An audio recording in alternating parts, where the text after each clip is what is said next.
ہاں جرم وفا دیکھیے کس کس پہ ہے ثابت، وہ سارے خطا کار سردار کھڑے ہیں۔ شہری نے دروازہ کھٹکھٹایا، پھر دھکیل دیا۔ شیرو کاؤچ پہ آڑا ترچھا لیٹا تھا، نگاہیں پھیر کر بگڑے تاثرات کے ساتھ اسے دیکھا جو چوکھٹ پہ کھڑی تھی۔ باب کر سنہرے بال چونچ کی طرح دونوں طرف کے اطراف میں آنکھیں کو آتے، آنکھوں میں ہمدردی تھی۔ مجھے افسوس ہے جو تمہارے ساتھ ہوا، بہت شکریہ۔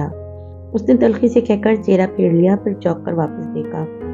بھائی کو تو نہیں پتا، میں بالکل بھی ان لوگوں میں سے نہیں ہوں جو کسی کی پشت پہ اس کی شکایت لگاتے ہیں۔ مسز کاردار نے بتا دیا۔ ہو تو وہ الگ بات ہے، ویسے وہ انگلیاں بالوں میں اوپر سے نیچے لاتے ہوئے سوچ کر کہنے لگی، ان کو ایک دم کیسے پتا چل گیا کہ ڈرگس تمہارے کمرے میں ہی ہوگی؟ لو، ممی کے لیے چہرہ پڑھنا کیا مشکل ہے، تمہارا چہرہ تو آتے ساتھ ہی پڑھ چکی تھی کئی دفعہ۔ میں تو یہ سوچ کر حیران ہوں کہ وہ ٹھیک بیٹھی تھی اسٹڈی میں، پھر اچانک ذرا وقفہ دیا، تمہارے دوست کے جاتے ہی ان کو کیا ہو گیا؟ نوشیروہ نے چونک کر اسے دیکھا۔ شادی کے جاتے ہی؟ ہاں وہی تمہارا دوست، کافی دیر بیٹھا رہا ممی کے ساتھ، اچھی گپ شپ ہے اس کی تمہاری ممی سے، وہاں بھی اس کا ذکر ہوتا رہتا ہے۔ ممی کا تو آنے کا پروگرام بھی نہیں تھا، یہ تو ہم شام کی چائے پی رہے تھے جب امی کو کوئی میسج آیا، شاید اسی کا تھا، تو انہوں نے فوراً آنے کا پلان بنا لیا۔ شاید کوئی ضروری بات ہوگی جس سے ممی کو مطلع کرنا ضروری ہوگا۔ بہت سمجھنے والے انداز میں سر ہلاتی وہ واپس پلٹی، پھر ذرا سی گردن موڑ کر اسے دیکھا، آنکھیں سکیڑ کر کافی ہمدردی سے۔ شیرو، تمہیں نہیں لگتا کہ تمہیں اپنے جیسوں سے دوستی کرنی چاہیے؟ کہاں تم، کہاں وہ، اور باہر چلی گئی۔ نوشیروہ الجھا اسے جاتا دیکھتا رہا، پھر ایک دم اٹھا۔ شہری نے کچن سے جھانک کر دیکھا، وہ ممی کی طرف جا رہا تھا۔ وہ پرسکون سا مسکرا دی۔ شیرو کے دوست کا داخلہ ایسے گھر میں بند ہوا۔ نوشیروہ اندر آیا، جواہرات باتھ روم میں تھی، موبائل بیڈ سائڈ ٹیبل پہ پڑا تھا۔ اس نے احتیاط سے باتھ روم کے دروازے کو دیکھتے ہوئے موبائل اٹھایا اور پیغامات کھولے۔ شادی کے نام سے ایک کا دکا پیغام تھے۔ وہ سر جھٹکتا فون رکھ لگا، پھر کسی خیال کے تحت رکا۔ باتھ روم کا دروازہ اب بھی بند تھا۔ وہ فون ہاتھ میں لیے چمکتی اسکرین پہ چند بٹن دبانے لگا۔ جی میل کھلی، جواہرات کی میل سامنے تھی۔ ذرا سا صفحہ اوپر کیا اور یہ رہا شادی کی میلز کا تھریڈ۔ اوپر نیچے تمام گفتگو گویا مکالمہ تھا۔ شیرو کیا کر رہا ہے آج کل؟ ڈرگس تو نہیں لے رہا؟ کس سے دوستی ہے؟ ڈرگس تو نہیں لے رہا؟ پڑھائی کیسی جا رہی ہے؟ ڈرگس تو نہیں لے رہا؟ جواہرات کے طویل سوال اور شادی کے مختصر جواب، مگر جواب بہرحال جواب ہوتے ہیں۔ جیسے جیسے پرانے پیغام کھلتے گئے، اس کا سارا خون سمٹ کر چہرے پہ آتا گیا، لب بجھ گئے۔ وہ تولیے سے بال تھپ تھپاتی باہر نکلی تو ٹھٹک کر رہ گئی۔ شیرو کا لال ببو کا چہرہ موبائل کی لائٹ میں دہک رہا تھا۔ وہ تولیہ پھینک کر قریب آئی، نرمی سے پکارا، کیا دیکھ رہے ہو؟ اس نے شعلہ بار نگاہیں اٹھائی، اسکرین کے سامنے لہرائی۔ جواہرات نے اسکرین کو نہیں دیکھا، وہ بے چینی سے اس کا چہرہ دیکھ رہی تھی۔ وہ میری جاسوسی کرتا تھا آپ کے لیے۔ شیرو، تم دوبارہ ڈرگس نہیں لوگے، تم نے مجھ سے وعدہ کیا تھا۔ اس نے شیرو کا بازو تھاما۔ نہیں لوں گا، نہیں لوں گا، کتنی دفعہ بتاؤں، مگر اسے میں نہیں چھوڑوں گا۔ موبائل بیڈ پہ پھینکا اور بازو غصے سے چھڑاتا باہر نکل گیا۔ جواہرات نے فون اٹھایا اور شادی کا نمبر نکالا، کال بٹن پہ ہاتھ رکھا، پھر رک گئی۔ وہ ڈرگز نہیں لے گئے، یہ تسلی تھی، تو دوستوں کے آپس کے معاملے میں سے پڑھنے کی کیا ضرورت تھی؟ شانے ذرا اچکا کر اس نے فون پر ڈال دیا، نہ وہ میں ہوں، نہ تو ہے، نہ وہ ماضی ہے فراز، جیسے دو سائے تمنا کے سرابوں میں ملے۔ گرما گرم پکوڑوں کی مہک سارے میں پھیلی تھی۔ زمر اپنے مخصوص صوفے پہ بیٹھی تھی، سیم اس کے پیروں کے قریب کارپٹ پہ بلاکس جوڑ رہا تھا۔ حنین کافی پرجوش سی برتن لگا رہی تھی۔ زمر کو دیکھتی تو شرمنا کر مسکرا دیتی، وہ بھی مسکرا دیتی۔ فارس ابھی آیا تھا اور سوائے سلام کے کچھ نہیں بولا۔ سلام نے بھی وقفہ دیا کہ زمر کی لانگ دیکھ کر وہ ذرا سا رکا تھا، پھر ریموٹ اٹھا کر چینل بدلنے لگا۔ آفس سے آیا تھا، کوٹ ٹائی سب ہٹ تھا۔ یہ اچھی لگ رہی ہے۔ نصرت کچن سے باہر آئی، اس صوفے سے کچھ اٹھاتے ہوئے زمر کی بدلی ہوئی لانگ دیکھی۔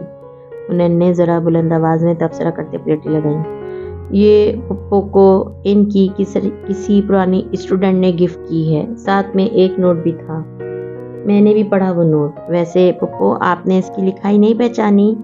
ماموں لینا۔ ساتھ ہی ماموں کو پلیٹ پکڑائی۔ اس نے بنا کسی تاثر کے سنجیدگی سے پلیٹ لے کر